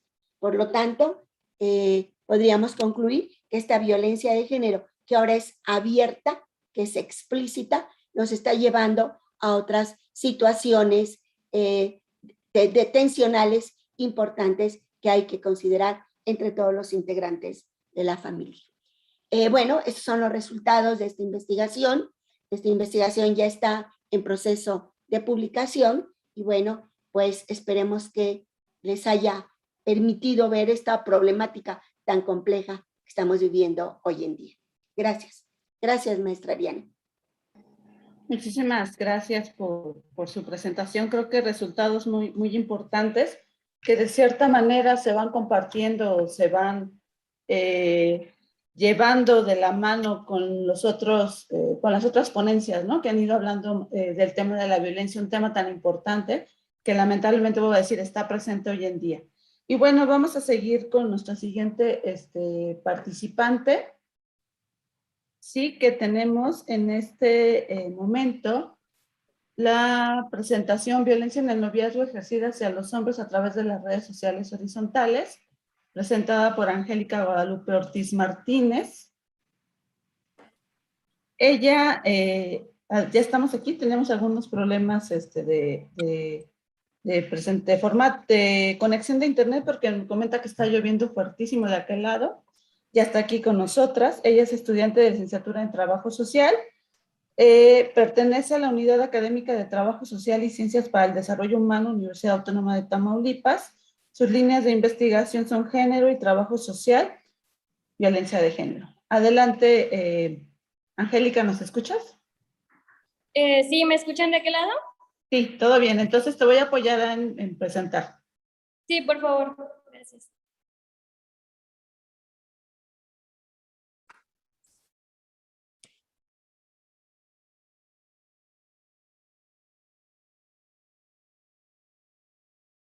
Bueno, pues buen día a todos. El día de hoy yo creo que les voy a hablar pues un poco diferente y no a lo que se ha hablado durante esta mañana, ya que, bueno, el tema habla sobre violencia en el noviazgo ejercida, pero hacia los hombres a través de lo que son las redes sociales horizontales. Esta investigación tuvo como colaboradores al doctor Ulises Berlanga Medrano, al doctor Germán Salazar Mendívil y pues presenta a su servidora Ortiz Martínez Angélica Guadalupe. Siguiente. Bueno, el contexto en el que se desenvolvió lo que fue la investigación fue en Ciudad Victoria, Tamaulipas y algunos municipios aledaños. Siguiente.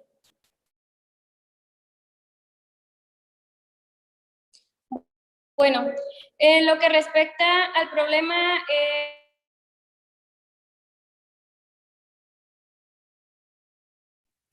Angélica, ¿sigues ahí? Creo que tuvimos problemas con tu señal. Angélica. Si gustas, Angélica, apagar tu cámara, a lo mejor eso puede ayudarte un poco.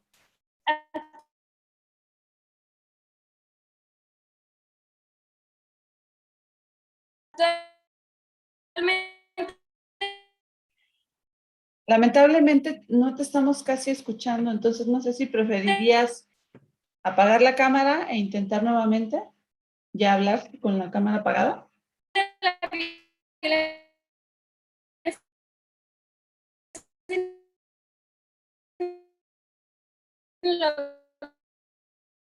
No, no te escuchamos bien.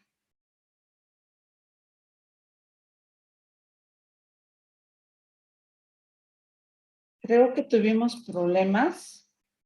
Voy a dejar de compartir. Sí, ya no se encuentra en la sala Angélica. Nos comentaba que allá en Tamaulipas está muy fuerte la lluvia, al igual que en otros espacios, en otros estados, está lloviendo, entonces esperemos que se pueda volver a conectar. Si les parece, para poder darle continuidad a la mesa, podremos pasar algunas preguntas o comentarios que ya nos estaban diciendo en el chat. Buenas ¿Sí? tardes. ¿Sí? Hola, buenas tardes. Una disculpa, soy Raúl García de la Universidad de Hidalgo. Ok. Ustedes eran los que nos faltaban, ¿verdad? Exactamente. Sí, una disculpa enorme, dos motivos.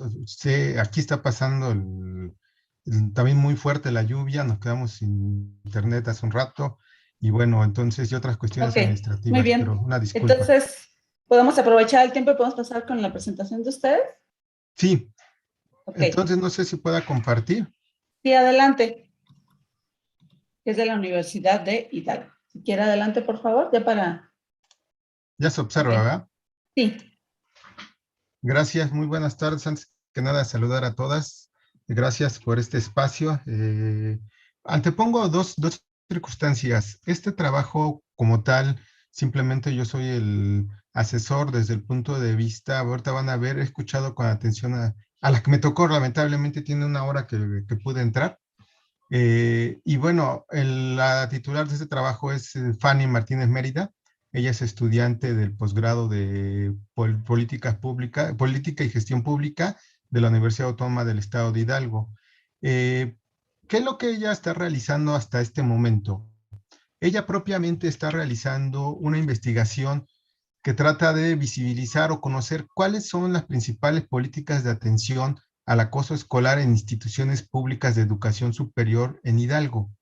Ese es el principal objetivo de este trabajo, saber cuáles son, pero para ello también obviamente se ha remontado a diferentes espacios, no solamente el estatal, sino que se ha buscado la forma de conocer cuáles son esas acciones, cuáles son esas leyes, reglamentos, y llegar hasta protocolos que se están llevando a cabo para conocer y que se llevan para, en este caso, inicialmente la investigación comenzó con acoso escolar.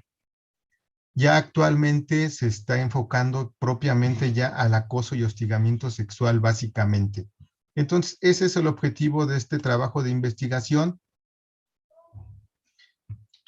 Entre los hallazgos que ha tenido o que se encuentran y que se han documentado, esta parte del acoso escolar como una situación en la que un alumno es agredido o se convierte en víctima cuando está expuesto de forma repetida y durante un tiempo a acciones negativas que lleva a cabo otro alumno o varios de ellos. Igual en ese sentido lo que se busca es no solamente que quede en el acoso, como les comentaba, el acoso escolar, sino que se está brincando al acoso y el hostigamiento sexual.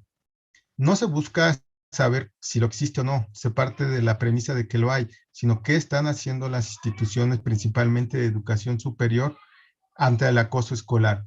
Entre algunos datos, insisto, que tienen cuantitativos, es que, por ejemplo, una investigación de la UNAM señalaron que 59% de las mujeres trabajadoras como administrativas, 49% de alumnas, 45% de profesoras de asignatura y 39% de investigadoras han sufrido algún acto de hostigamiento en la institución, ya sea por algún compañero de trabajo o de estudio.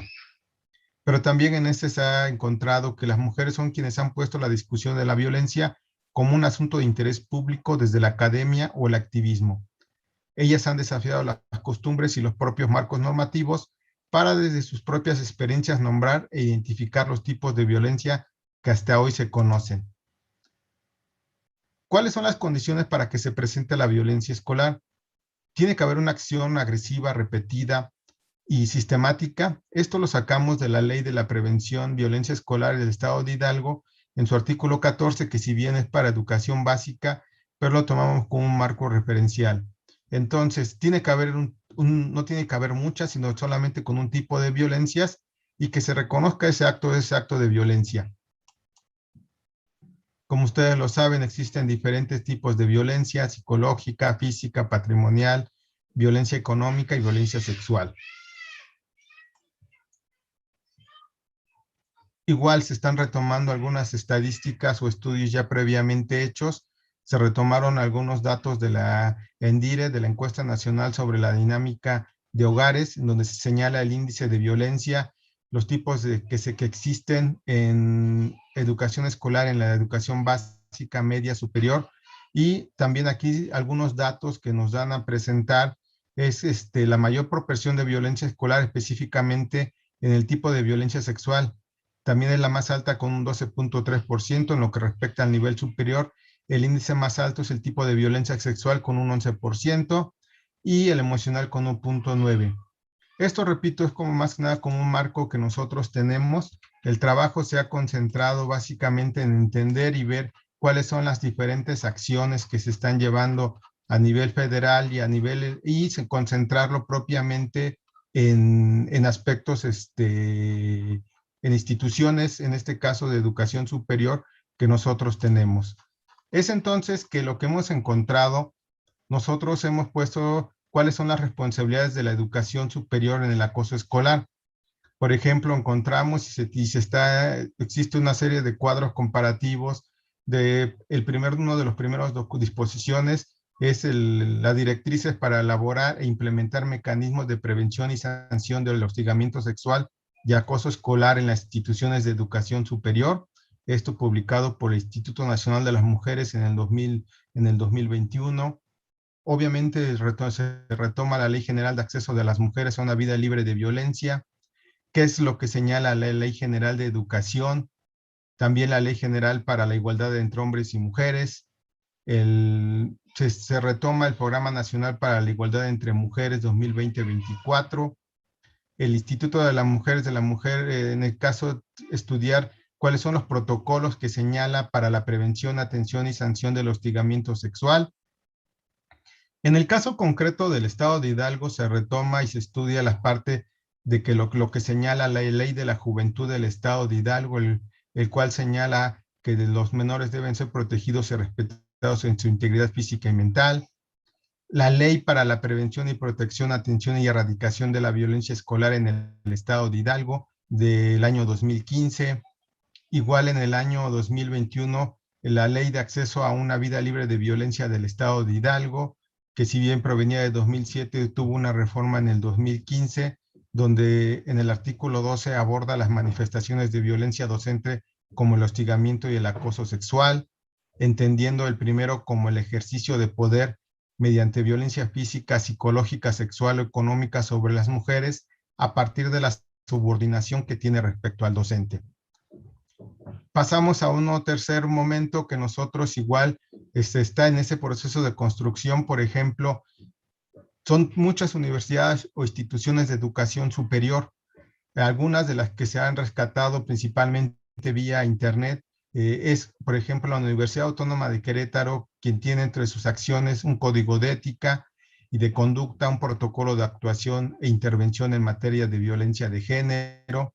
En el caso de, por ejemplo, la Universidad Autónoma de Sinaloa, un código de ética, la Defensoría de los Derechos Humanos, existe un reglamento para la prevención y atención y sanción del hostigamiento y acoso sexual en la Universidad Autónoma de Sinaloa, igual en la UNAM, la Defensoría de Derechos Universitarios, Igualdad y Atención de la Violencia de Género, existen protocolos para la atención de casos de violencia de género.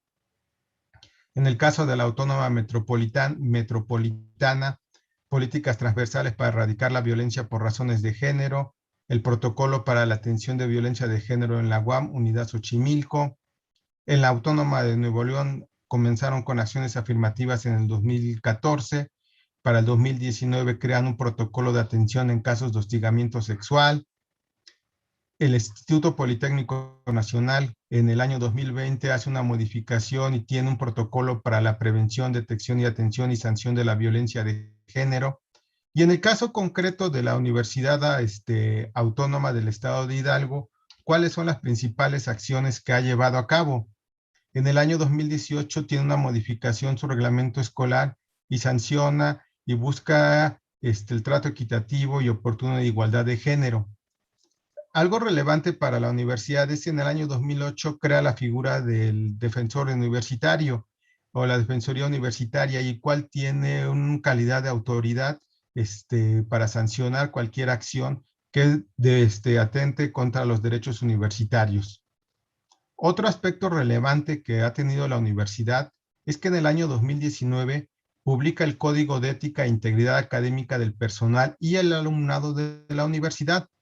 Este Código de Ética tiene como objetivo prescribir los valores y principios que fundamentan el liderazgo ético y la integridad académica, en donde se menciona que las autoridades universitarias y el funcionariado directivo está obligado a ser ejemplo del cumplimiento del código compuesto por 22 artículos.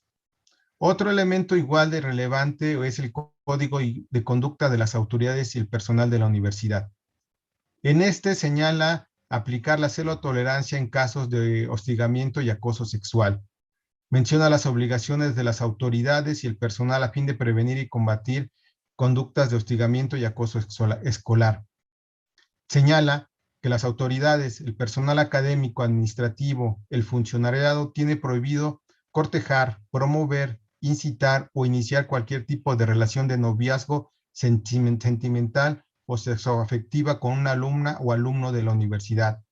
También en este mismo código de conducta señala que la masculinidad busca fomentar la masculinidad sensible. Las autoridades y el personal tienen la obligación de representar, impulsar y ejecutar conductas que demuestren certeza de un modelo de masculinidad sensible, responsable y de no violencia hacia las mujeres. Eso, digamos, nosotros algo que hemos nosotros retomado como algunas reflexiones finales es que el acoso escolar es un problema estructural que requiere de acciones en todos los niveles del sistema social. Tanto una atención en las necesidades individuales de agresor y víctima, y en las familias debe ser espacios donde las familias deben ser espacios de respeto y desarrollo personal. Es importante que las instituciones de educación superior incluyan la transversalidad dentro de sus lineamientos, a fin de construir y fomentar una cultura de perspectiva de género. Falta fomentar la prevención del problema, es decir, no centrarnos en atacarlo, pero pocas son las acciones tempranas. Sensibilizar desde las máximas autoridades, así como llegar a los alumnos de nuevo ingreso, es una gran tarea, pero sin duda permitirá disminuir el fenómeno.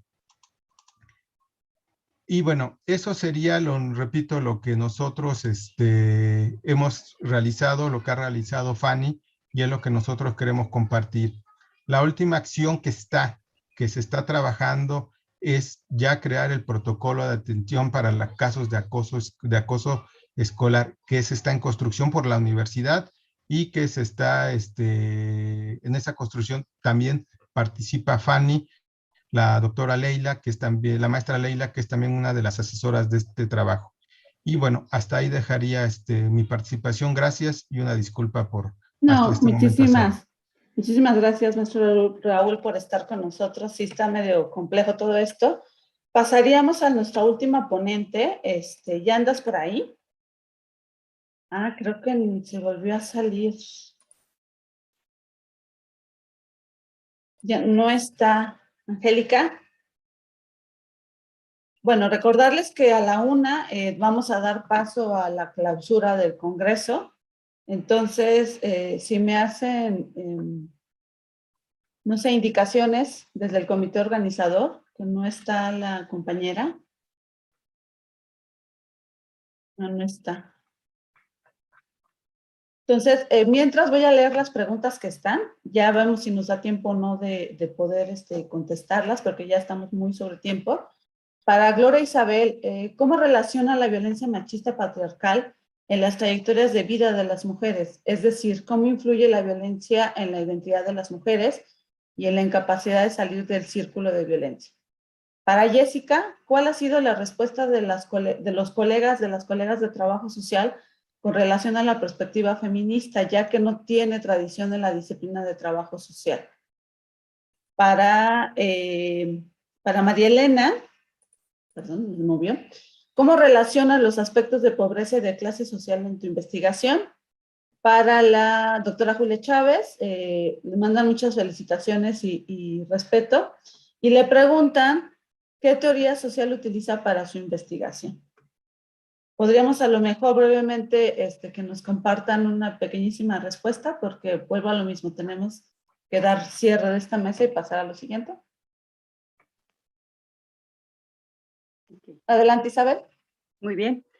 Bueno, en relación a la pregunta, algo que discutimos nosotras cuando estábamos analizando el contexto en el que se vive la violencia en mujeres a partir de, en toda su trayectoria, y se suma una violencia de pareja.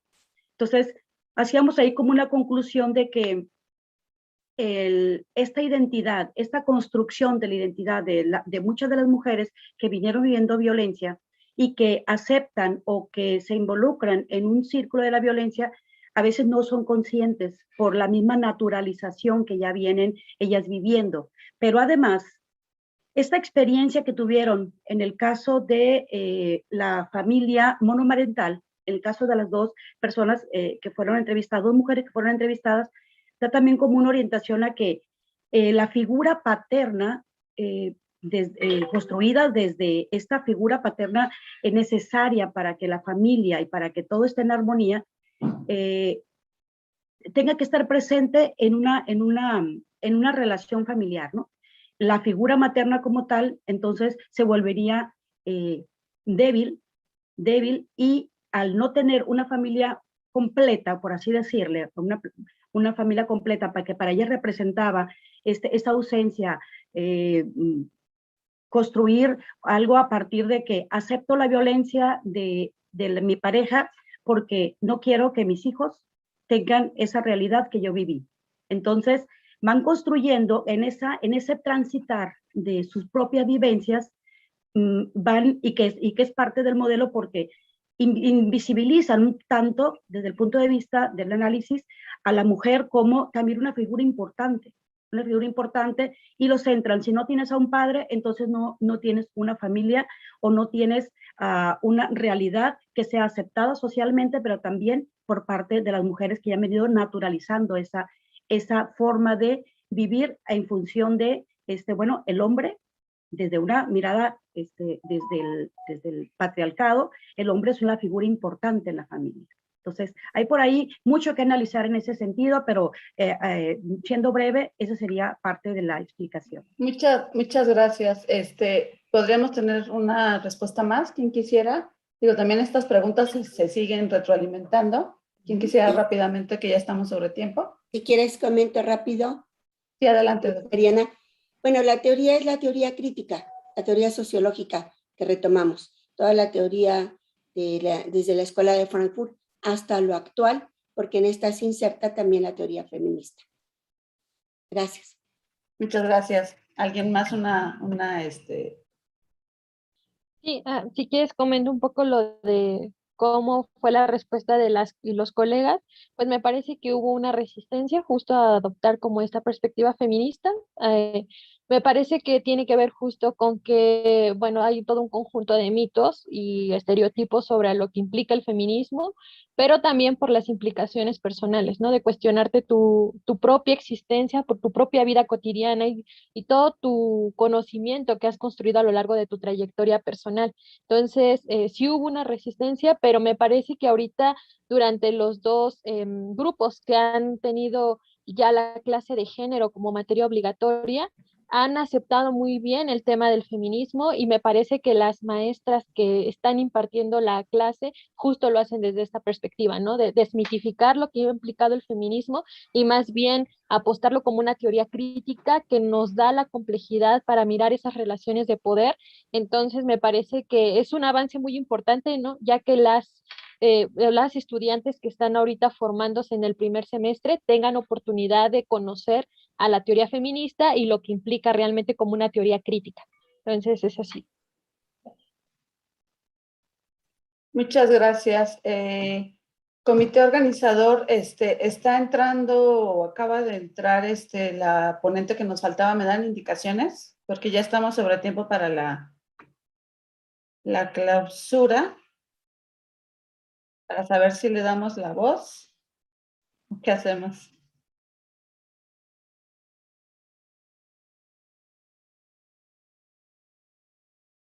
Ya estamos sobre tiempo. Adelante, Ariana. Ariana, adelante, que lo presente. Ok, me comenta la doctora Marisela que lo presenta. Entonces, Angélica, por fin ya pudimos sortear todos estos. Adelante, entonces. Te pediríamos que pudiéramos, nos quedamos, creo que, si mal no recuerdo, en la tercera diapositiva, nos pudieras, a la brevedad, poder compartirnos tu tema. Entonces, adelante.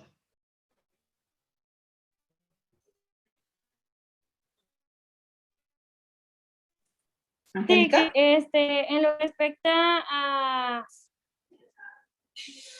Sí, ¿me escucha? Sí, adelante, adelante. ¿Me escucha?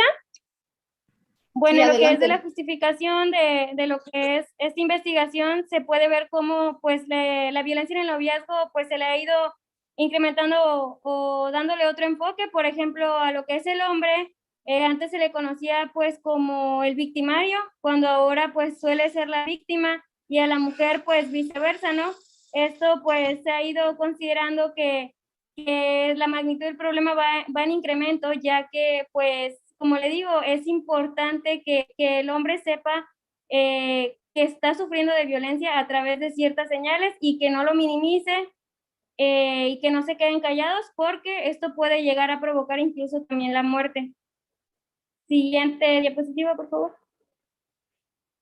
Bueno, dentro de la revisión de la literatura de esta investigación se agregó lo que es el concepto de violencia y su tipología, contextos en los que se produce la violencia, concepto de violencia en el noviazgo y su tipología, el ciclo de la violencia, que pues también es importante, ya que dentro de él suele ser como un círculo en el que se repite y es difícil que pueda salir, y concepto de redes sociales horizontales. Siguiente diapositiva. En lo que respecta a la metodología, el enfoque que se utilizó para la investigación fue de tipo cuantitativo, ya que principalmente se formó una idea y de ahí se fue delimitando y se fue acotando hasta llegar a lo que fue la violencia ejercida hacia los hombres por parte de las mujeres a través de las redes sociales horizontales. El diseño de la investigación se da un alcance de investigación descriptivo explicativo y se utilizó en una muestra de 100 masculinos de edades variadas en una relación de noviazgo heterosexual, especificando, y pues fue en Ciudad Victoria, Tamaulipas y los municipios aledaños. Siguiente diapositiva. El instrumento que se utilizó fue una escala de actitudes en la cual se aplicó, como ya lo dije, a una muestra de 100 hombres que estuvieran en una relación de noviazgo heterosexual. Fue a través de, también se dio el análisis cuantitativo a través del software SPSS19, y pues bueno, solo al instrumento se le hicieron algunas adecuaciones, ya que no estaba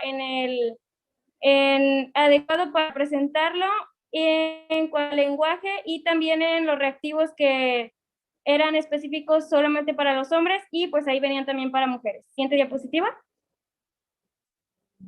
En cuanto a los resultados, pues bueno, tenemos que en el 63 de los encuestados, en cuanto a la red social de WhatsApp, se dijo que pues estaban totalmente de acuerdo en que sí era un medio para comunicarse con, que otro 33% de que pues no lo consideraba así.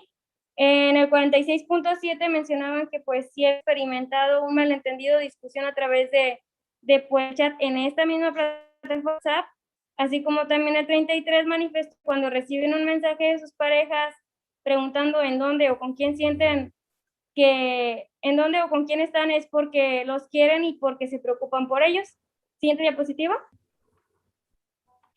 Además, pues el 17.7 señala que pues ambas conversaciones de esta plataforma, o sea, de WhatsApp, a su pareja como forma de demostrarle confianza, y también de la misma manera el 17.2 dicen que pues su pareja les ha pedido que muestren dichas conversaciones con otras personas para como muestra de confianza. El 30% alguna vez su pareja se ha sentido molesta cuando ellos han contestado los mensajes enviados pues durante el día, ¿verdad? Mientras que otros 20.3 afirma que sus parejas han revisado de WhatsApp sin que ellos se dieran cuenta, o sea, ya no miento. Siguiente diapositiva. Siguiente diapositiva, por favor. Bueno, otra actitud preocupante es que, bueno, en cuanto a la red social, de 32.1 manifestó que cuando su pareja observa que alguien comenta algo en Facebook y él o ella no sabe quién es y pregunta o investiga sobre él, mientras que el 25 menciona que en alguna ocasión su pareja había preguntado sobre nuevos amigos a la red social de Facebook, ya no de WhatsApp. Y por último dicen que el 79% menciona que en una ocasión su pareja les ha pedido que borren alguna foto de perfil porque, no sé, se muestra que él está mostrando cuerpo, que quizá puede ser un blanco para llamar la atención a las mujeres, les genera quizá desconfianza, etc. Y bueno, dice que el 93 mencionó que su pareja en alguna ocasión subió a la cielo una fotografía de ellos en pareja sin su consentimiento. Siguiente diapositiva. Bueno, en conclusión, pues se da que esta investigación nos permitió entender a través del instrumento que cuáles son las señales, actitudes de violencia en las que los hombres minimizan y no consideran que estén viviendo una violencia en el noviazgo. estas señales o actitudes suelen ser, por ejemplo, el que la pareja le esté preguntando qué hora se conectó, le dio like o un me gusta o un me encanta en la red social de Facebook a otra niña, checar las horas de conexión, si está en línea y no le ha contestado. Todas estas señales que muchas de las veces los hombres minimizan o que no se dan cuenta que es violencia porque suelen normalizarlo, y vamos a lo mismo. La aquí y ahora en México es que la mujer, y no porque no viva esa violencia, sino que la mujer más como víctima y no como victimaria. Siguiente diapositiva. Por otro lado, pues también vemos que la influencia de las redes sociales ha seguido incrementando los riesgos, dando a entender que, por ejemplo, puede ser como un requisito iniciar una relación, el que los dos tengan una red social para poder compartir cosas, o incluso para poderse pasar como que las redes sociales en cuanto a las contraseñas, todo eso en donde se va adentrando más la violencia inconsciente y voluntariamente. Y pues bueno, el objetivo de esta investigación cumplió, ya que pues se logró conocer lo que eran las señales, actitudes de violencia que no conocían los hombres, y pues así como también cuál es la red social que más utilizan las mujeres para ejercer la violencia, que en este caso pues es WhatsApp. Y pues bueno, con esto termino. Espero pues haya sido de interés, y muchas gracias. Y perdón. Muchísimas gracias, Angélica. Mil disculpas también por los tiempos. Agradecemos que finalmente todo hayas podido estar presente en este espacio, y le daré la voz a mi colega Gladys. Adelante, Gladys. Ya para dar cierre. Gracias, Ariana Rodríguez. Sin duda alguna, muy interesantes todos los temas que participaron en esta mesa. Sobre todo, las principales investigaciones en este caso se presentaron es en referente a la violencia de género, sobre todo en lo que es la naturalización de la violencia, algunas políticas públicas en la atención a la violencia. Y para cerrar ya esta mesa, vamos a entregar simbólicamente una constancia. Asimismo, se les hará llegar a sus correos o sus teléfonos de WhatsApp la constancia a todos los participantes de esta mesa. Voy a, me permiten compartir una de las constancias, perdón, para dar lectura. Muy bien. Vamos a hacer entrega de la constancia a nuestra primera participante. En este caso dice a la letra: Academia Nacional de Investigación en Trabajo Social, ACANITS, Facultad de Trabajo Social de la Universidad Veracruzana, Región Coatzacoalcos, Minatitlán, otorgan la presente constancia a María Elena Zamora Siqueiros por su destacada participación en calidad de ponente en el tercer Congreso Nacional e Internacional en Investigación en Trabajo Social, redes temáticas de investigación social, con el tema el consumo de drogas y la violencia de género en mujeres usuarias de drogas internas en clínicas de rehabilitación en Culiacán, Sinaloa. Se extiende la presente en la ciudad de Minatitlán, Veracruz, a los 21 días del mes de agosto del 2019, firma la doctora Georgina Hernández Rodríguez, directora de la Facultad de Trabajo Social, Universidad Veracruzana, y el doctor Martín Castro Guzmán, presidente de la ACANITS. Como les comentaba, vamos a hacer entrega posteriormente, debido a los tiempos de cerrar esta mesa, vamos a enviarles las constancias a sus correos. Bueno, pues vamos a dar por terminada esta mesa para dar continuidad a la siguiente actividad. Gracias.